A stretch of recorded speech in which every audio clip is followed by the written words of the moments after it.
سلام شطوراتي الحلوين. هقول لكم النهارده ازاي السمكه تبقى من بره مقرمشه ومن جوه طريه زي السمنه. كمان هقول لكم سر القرمشه دي وهي تلحيسه السمك اللي علمتها لي امي، ربنا يديها الصحه والعافيه، بكل تفاصيلها. وكمان التتبيله اللي علمها لي جدي اول ما اجيب السمك واحطه في الفريزر واتبلها واحمرها وتبقى مقرمشة زي ما انتوا شايفين. يلا بينا بقى نشوف بتتعمل ازاي، يلا معايا. نوع السمك ده سمك نازلي. اول ما اجيبه وانضفه طبعا بحط كيس نايلون والبسه للكروانة اللي بحط فيها القشور بتاعة السمك اللي بتطلع منه، واشيلها بكل سهولة زي ما انتوا شايفين. هي دي الفكرة من الافكار اللي بعمل بيها السمك. طبعا قطعته جيزل زي ما انتوا شايفين، وطبعا عايزه احطه في الفريزر فبحط عليه بصلايه كبيره كده بقطعها، وكمان ممكن نغسل القشر بتاعها كمان واحطه معاها. القشر بيدي طعم جميل جدا للسمك وطعمه مميز، هتعرفوها لما تجربوها.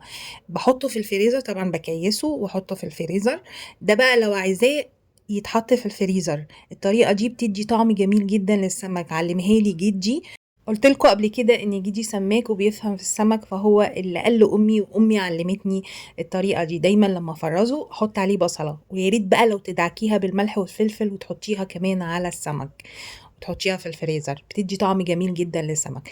غير طبعا التتبيله دي، التتبيله اللي بحطها جوه بقى السمك بعد ما اطلعه. يعني طلعت السمك وسبته يسيح وبعد كده ببدا اتبله ملح وفلفل، وفلفل يكون شطه احمر، وكمان كرفس. بقطع الكرفس وممكن تقطعيه وتحطيه في الفريزر وتاخدي حته منه وتحطيها مع التتبيله، انا بعمل كده دايما. وبهارات ملح وفلفل وكمون وكمان كزبرة ناشفة، وبحطهم كلهم مع بعض وخل وليمون واقلبهم واتبل بيهم السمك. بالنسبة بقى للتلحيسة، طبعا مقاديرها هحطها لكم على الشاشة، تقدروا توقفوها وتاخدوها سكرين شوت.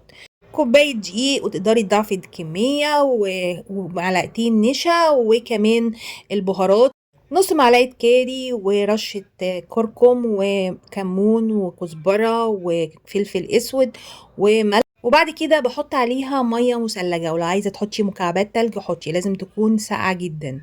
حطي طبعا مية تحطيها في الفريزر وتعمليها لغاية ما تديكي القوام اللي انتوا شايفينه ده، ويمكن اخف شوية كمان، انا خففتها بعد كده.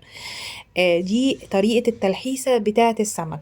طبعا هنا السمك بحطه في دقيق، بعفره بالدقيق بالشكل اللي انتوا شايفينه ده، وبعد كده بحطه في التلحيسة بتاعة السمك. هي اسمها تلحيسة على فكرة، لو بحثتوا عنها في جوجل هتلاقوا نفس الاسم، تلحيسة السمك. كتير قوي من المطاعم وفي اسكندرية وكمان المحلات اللي بتحضر السمك تقليه او تشويه بتعمل الطريقة دي. ده سر من أسرار السمك المقرمش، بتقرمش السمك وبتخليه مقرمش. طبعا الزيت يكون سخن وأحطه عليها. عايزة اقول لكم ان النشا، معلقتين النشا اللي بحطه فيها بتقلل الرواسب اللي بتنزل من السمك في الزيت، بتشفط كل الرواسب، بتخلي الزيت نقي شوية. وعايزة اقولك كمان لما تيجي تقلي السمك، لو في رواسب نزلت بسيطة يعني حاولي ان انت تشيليها بين كل قلية وقلية عشان ما تخليش السمك يسود ويبقى لونه مش ذهبي، فخلي بالك من النقطة دي كويس. هنا السمك زي ما انتوا شايفين شكله مقرمش وواقف كده ومقرمش، وبيفضل مقرمش لغاية اخر سمكية. طبعا انا قليت سمكية واحدة عشان تشوفوا الزيت عامل ازاي بعد ما تتقلى. شايفين الزيت مفهوش رواسب كتير، هشيلها لكم بالمصفى، مفهوش رواسب كتير زي ما انتوا شايفين كده. بعد كل قلية وقلية شيلي الرواسب عشان الزيت ما يتحرقش. شايفين؟ عايزة اسمعكم صوتها.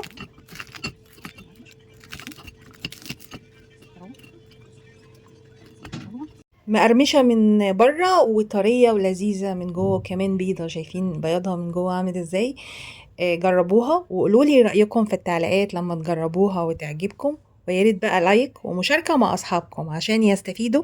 كانت معاكم مها القناوي، مع السلامة.